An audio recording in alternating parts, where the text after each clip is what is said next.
Ahoj, volám sa Lucia Jarota a pochádzam zo Zlatých Moraviec a mám 33 rokov. Maľbe som sa venovala úplne od malička, odkedy som vedela držať v ruke štetec a tak plynule to bolo so mnou celý život. Na strednú školu som sa rozhodla skúsiť odevný dizajn, ale nejak som sa k tej maľbe vrátila z toho dôvodu, že som si chcela vybrať niečo voľnejšie, čo by som mohla tak voľnejšie tvoriť.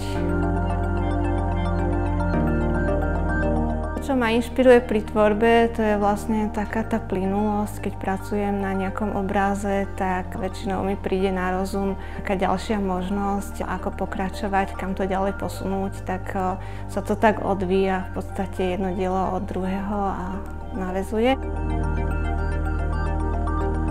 Možno by sa moja tvorba dala dať do kontextu k pojmu mentálna mapa. Skôr je to ako keby zobrazenie alebo vyjadrenie nejakého toho metaforického sveta, nejakého priestoru, ktorý je odzrkadlením toho vnútorného psychologického prežívania. Veľmi často balansujem medzi čistou abstrakciou a nejakým takým asociatívnym zobrazením a veľmi mi záleží na tom, aby som divákovi sprostredkovala nie nejaký presný význam, ale skôr, aby som mu dala nejaký impuls k tomu, aby tam sám niečo videl, aby si sám našiel význam na základe vlastných asociácií.